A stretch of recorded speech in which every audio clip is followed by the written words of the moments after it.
students, welcome to science class. I am Rashmi from Raj International School, and in this video lecture I am going to explain the secondary sexual characters. Secondary sexual characters क्या है?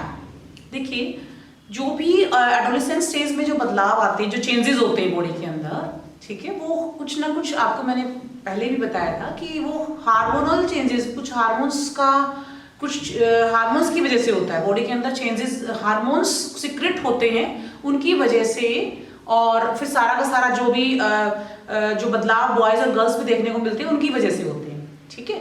और जैसे कि हम ये समझ सकते हैं कि बॉयज पर फेशियल जो हेयर है, चेहरे पर बालों का आना, ठीक है, दाढ़ी मूंछ का आना, या गर्ल्स में जो है ब्रेस्ट की जो डेवलपमेंट है, ठीक है, तो ये सारे के सारे कहीं ना कहीं जो बदलाव हमें देखने को मिलते हैं इनको ही हम सेकेंडरी सेक्सुअल कैरेक्टर्स बोलते हैं। और यानी कि उस दौरान जो हमारे सेक्स ऑर्गन्स हैं वो पर्टिकुलर मैच्योर हो जाते हैं और अपना काम करना स्टार्ट कर देते हैं। अब बात ये होती है कि ये सब चीजें कैसे हो पा रही है बॉडी के अंदर। तो टेस्टोस्टेरोन एक जो मेल हार्मोन्स होता है, टेस्टोस्टेरोन बोलते हैं उसको, और एक फीमेल हार्मोन होता है जो कि एस्ट्रोजन है, क्लियर। और ये इन हार्मोन्स का सिक्रेशन स्टार्ट हो जाता है, और ये हार्मोन्स फिर क्या करते हैं, उन सब ऑर्गन्स को या फिर इन हार्मोन्स की वजह से वो टारगेट साइट पे जाके और स्टिमुलेट कर देते हैं उन बॉडी पार्ट्स को, और उनकी ग्रोथ फिर स्टार्ट हो जाती है। जैसे कि सबसे पहले समझिए आपकी एंडोक्राइन ग्लैंड्स क्या हैं। ये जो हार्मोन्स का सिक्रेशन या हार्मोन क्या है, तो हार्मोन केमिकल सब्सटेंसेस होते हैं, क्लियर, और इनका सिक्रेशन ग्लैंड्स के द्वारा होता है जिनको हम एंडोक्राइन ग्लैंड्स बोलते हैं। एंडोक्राइन ग्लैंड्स से मतलब एंडो की यानी कि डक्टलेस, कि डायरेक्ट जो भी सिक्रेशन उनसे हुआ, ठीक है, वो ब्लड स्ट्रीम के अंदर मिल जाता है, यानी कि खून के अंदर, ब्लड के अंदर डायरेक्ट मिलता है। जैसे कि अगर मैं पैनक्रियाज की बात करूं तो पैनक्रियाटिक जूस का सिक्रेशन हो रहा है, तो पर्टिकुलर कोई एक डक्ट है, एक साधन है, एक मीडियम है, एक पाइप कह सकते हैं, कुछ भी जो चीजें हैं उसके थ्रू वो जाएगा और फिर स्मॉल इंटेस्टाइन में जाके मिलेगा, है ना, मिक्स होगा वो, और वो डाइजेशन में हेल्प करेगा। लेकिन इनका जो सिक्रेशन होता है एंडोक्राइन ग्लैंड्स का, वो सिक्रेशन डायरेक्ट ब्लड स्ट्रीम के अंदर मिलता है। तो पहली चीज ये समझिए कि पिट्यूटरी ग्लैंड होती है, वो भी एंडोक्राइन ग्लैंड है। ऐसे ना बहुत सारे एंडोक्राइन ग्लैंड्स हैं हमारी बॉडी में, पिट्यूटरी ग्लैंड, थायराइड ग्लैंड, है ना, एंडोक्राइन ग्लैंड, ऐसे ऐसे अलग अलग ग्लैंड्स हैं। तो जो पिट्यूटरी ग्लैंड है वो मास्टर ग्लैंड बोलते हैं उसको हम, और बाकी के जितनी भी ग्लैंड्स हैं उनके काम का, उनके हार्मोन्स का सिक्रेशन का सारा उसको उन पे कंट्रोल जो है वो पिट्यूटरी ग्लैंड का ही होता है, ठीक है। पिट्यूटरी ग्लैंड जब हार्मोन्स का सिक्रेशन करती है तो वो हार्मोन बाकी ग्लैंड्स के फंक्शन को भी सारा का सारा जो है उसका उस पर जो कंट्रोल है वो उसी का ही होता है, पिट्यूटरी ग्लैंड का ही होता है। रोल ऑफ हार्मोन्स, ठीक है, रोल ऑफ हार्मोन्स में जस्ट देखिएगा, पिट्यूटरी ग्लैंड जो है वो मैंने आपको बताया कि टेस्टोस्टेरोन जो मेल हार्मोन होता है, ठीक है, टेस्टोस्टेरोन एक मेल हार्मोन का नाम है और एस्ट्रोजन फीमेल हार्मोन होता है, ठीक है।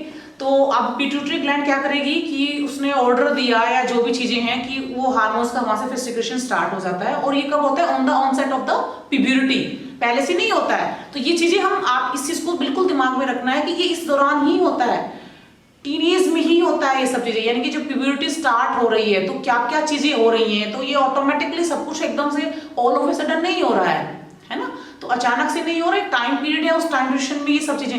अब एकदम से बच्चे की आवाज में बदलाव आना, उसके चेहरे पर बाल आ जाना, है ना, या फिर हम ये कहें कि बॉयज और गर्ल्स में दोनों में ही अंडर द आर्म्स हेयर्स का या प्यूबिक रीजन में जो हेयर्स की जो ग्रोथ होती है ना, और उनके ब्रेस्ट मतलब जो ब्रेस्ट जो का जो डेवलपमेंट है वो, ये सारी चीजें जो हैं गर्ल्स और बॉयज में अलग अलग जो हमें देखने को मिलती है वो सब सेकेंडरी सेक्सुअल कैरेक्टर्स हैं। और ये सेकेंडरी सेक्सुअल जो कैरेक्टर्स हैं ये सारे के सारे भी कंट्रोल्स होते हैं, हार्मोन्स के द्वारा कंट्रोल होते हैं।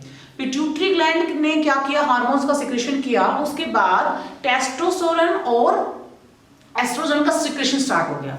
अब ये क्या करेगा, टेस्टोस्टेरोन का सिक्रेशन हुआ तो वो एक तरीके से जो स्पर्म्स को बनने के लिए, मतलब उसको वो करेगा कि स्पर्म्स बनेंगे, टेस्टिस में स्पर्म्स बनना स्टार्ट होंगे, और इसी तरीके से जो गर्ल्स हैं उनके अंदर क्या होता है कि एग्स जो बन रहे हैं, ओवरी जो है, ओवरी अपना फंक्शनिंग स्टार्ट कर देगी। अब ओवरी के अंदर जो एग्स हैं वो रिलीज करना, उनका मैच्योर होना और उनका रिलीज होना, ये चीजें स्टार्ट हो जाएंगी। साथ ही ब्रेस्ट में जो मेमोरी ग्लैंड्स है ना, तो वो भी अपना फंक्शन, उसका मतलब जो उसका भी फंक्शन स्टार्ट हो जाता है।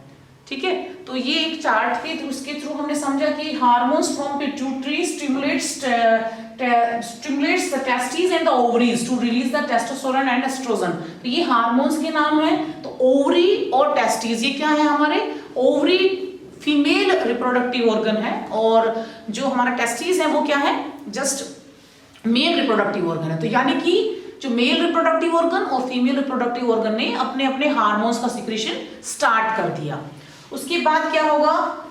Release in the blood stream and reach parts of the body. तो ब्लड स्ट्रीम के अंदर मिला और उसके बाद कहाँ गया? टारगेट साइट जिसको बोल रहे हैं हम, तो पर्टिकुलर उस जगह पर जिस अंग ने, जिस ऑर्गन ने काम करना है, तो वो अपना काम करना स्टार्ट कर देता है। Stimulates changes in the body. इस तरह से जो स्टिमुलेशन हो रहा है तो उससे बॉडी में बदलाव, चेंजेस ये हमें दिखाई देते हैं। तो this one is about the means secondary sexual characteristics. Now the next topic is reproductive phase of life in humans. तो reproductive phase से मतलब है कि कब तक रहता है। ठीक है, रिप्रोडक्शन स्टार्ट हो गया, मैच्योर हो गया, मीन्स जो रिप्रोडक्टिव ऑर्गन्स है वो अपना काम करना स्टार्ट करते हैं मेल और फीमेल में, या कहीं बॉयज या गर्ल्स में, टीनेज में। लेकिन ये कब तक रहता है? ऐसा तो नहीं है कि होल लाइफ ही रिप्रोडक्शन जो प्रोसीजर है या कैपेबिलिटी इंसान में रहती है ना। तो हम ये कह सकते हैं कि जो टेस्टिस ने स्पर्म्स का प्रोडक्शन और ओवरीज ने एग का जो रिलीज करना, मैच्योर करके रिलीज करना, वो स्टार्ट हो जाता है ना। लेकिन ये इसका एक टाइम पीरियड है। बेसिकली जो गर्ल्स के अंदर 10-12 साल की जब वो होती है तब से लेकर और 45 to 50 ईयर्स, यानी कि जब वो 50 साल के हो जाते हैं ना, तब तक ये चीजें जो है रिप्रोडक्शन की कैपेबिलिटी मेंटेन रहती है। और इसी तरह से जेंट्स में भी, लेकिन कुछ लंबे टाइम तक। अगर हम मेल और फीमेल को कंपेयर करें तो मेल के अंदर ये रिप्रोडक्टिव कैपेबिलिटी ज्यादा लंबे समय तक होती है as compare to female. Next one is that अब हमने ये पढ़ लिया कि मीन्स जो हार्मोन्स हैं वो कंट्रोल करते हैं एग के रिलीज होने को, या स्पर्म्स का जो प्रोडक्शन है और स्पर्म्स का जो बनना है टेस्टिस के अंदर, ये सारी चीजें कंट्रोल होती हैं। अब यहाँ पर एक चीज और समझनी है हमें कि हर महीने एक मेंस्ट्रुएशन साइकिल बोलते हैं उसको हम। तो बेसिकली क्या होता है कि फीमेल में जब वो उनके 10-12 साल की वो होती हैं तो उस समय ओवरी जो है हर महीने एक एग रिलीज करती है। 2 ओवरी होती हैं, 1 पेयर ऑफ ओवरीज। हमने ये चैप्टर 9 में डिस्कस किया था जब हमने रिप्रोडक्टिव ऑर्गन्स के बारे में, मेल और फीमेल के जो ऑर्गन्स हैं उनको डिस्कस किया था, तो समझा था वहां पे। तो दोनों ओवरी में से कोई भी एक ओवरी एक एग रिलीज करती है हर मंथ, एवरी मंथ, यानी कि कह सकते हैं 28 to 30 डेज का टाइम पीरियड है ये, है ना। तो वो 30 दिन के बाद जैसे कि स्टार्ट हुआ और उसने एग को वहां से रिलीज किया।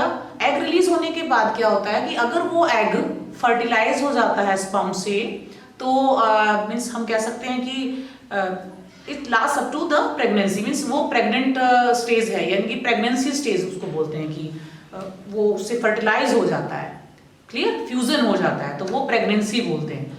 और जब ये चीजें नहीं हो पाती हैं, इन केस मतलब ये नहीं हो रहा है, अगर फर्टिलाइजेशन नहीं हो रहा है, तो उस समय क्या होता है कि यूट्रस की जो वॉल है वो थिक होती है। जो 28 डेज का जो मैंने टाइम बताया उस दौरान उसकी वॉल जो थिक हो जाती है, तो जो एग है, जो एग फर्टिलाइज तो नहीं हो पाया, तो वो एग क्या होता है कि यूट्रस की जो वॉल है वो और वहां पे जो उसकी ब्लड वेसल्स हैं उनके साथ शेड ऑफ हो जाता है, और उस प्रोसेस को हम वो मतलब ब्लीडिंग स्टार्ट हो जाती है वहां पे, है ना। तो सारा शेड ऑफ होकर वो एग भी बॉडी से बाहर मतलब निकल चला जाता है, और उस प्रोसेस को हम बोलते हैं मेंस्ट्रुएशन। वो एक साइकिल है, तो उसको हम बोलते हैं मेंस्ट्रुएशन साइकिल। अब यहाँ पे मैंने 2 चीजें लिखी है, देखिएगा, मेनार्के एंड द मेनोपॉज। तो प्यूबर्टी पर, on the onset of the puberty, या एक स्टार्टिंग में जब फर्स्ट जो मेंस्ट्रुएशन होता है, फर्स्ट मेंस्ट्रुएशन जो होता है लेडीज में या फीमेल में, तो उसको हम बोलते हैं मेनार्के। और ये ऐसा नहीं है कि ये हमेशा चलता रहेगा, आपको बताया मैंने अभी कि ये 50 इयर्स तक का ऐसा होता है। तो लास्ट जो होता है यानी कि स्टॉपेज ऑफ मेंस्ट्रुएशन, जब बंद हो जाते हैं तो उसको हम बोलते हैं मेनोपॉज। तो यहाँ पर इस चीज को आप समझिए थोड़ा सा कि ओवरी क्या करती है फीमेल में, जब प्यूबर्टी स्टार्ट यानी कि ओवरी ने एग को रिलीज करना स्टार्ट किया, क्लियर, तो ओवरी से एग रिलीज हुआ और वो एग अगर फर्टिलाइज हो जाता है तो फर्टिलाइज होने के बाद क्या होगा कि आगे की स्टेज होंगी फर्दर कि बेबी बनेगा, जो भी चीजें हैं ना, तो हमने पढ़ा भी था चैप्टर 9 में। तो फर्दर फिर उसमें मीन्स जाइगोट बनता है, जाइगोट से एम्ब्रियो, फिर फीटस, वो प्रोसेस है। और अगर नहीं हो पाता है ना, तो जब नहीं होता है वो एग फर्टिलाइज नहीं हो पाता है तो क्या होता है कि वो ब्लड वेसल्स के साथ में यानी कि वो शेड ऑफ हो जाता है। और इसी प्रोसेस को, इसको हम बोलते हैं मेंस्ट्रुएशन, मेंस्ट्रुएशन बोलते हैं इसको, क्लियर। फर्स्ट जो मेंस्ट्रुएशन जब स्टार्ट होता है तो उसको हम मेनार्की बोलते हैं, और जब ये बंद होते हैं मतलब कि स्टॉपेज हो जाता है कि उसके बाद फिर नहीं होता है तो उसको हम बोलते हैं मेनोपॉज। तो this one is about the reproductive phase. तो क्योंकि रिप्रोडक्टिव फेज है, रिप्रोडक्शन की कैपेबिलिटी होल लाइफ, ये तो नहीं है कि हमेशा रहेगी, एक टाइम पीरियड तक ही रहती है। टाइम ड्यूरेशन आपको मैंने बता दिया जैसे। तो फीमेल के अंदर जो है ये सारा प्रोसेस जो है कि ये कहें कि एग का रिलीज होना, एग का बनना, ये सब चीजें 50 ईयर्स तक ही रहता है। मेंस्ट्रुएशन भी फिर बंद हो जाते हैं ये, और मतलब स्टॉपेज हो जाता है उनका, फिर नहीं होते हैं उसके बाद। और इस तरह से menarche and menopause. If you have any doubt regarding these topics then you can contact me. Thank you, have a nice day.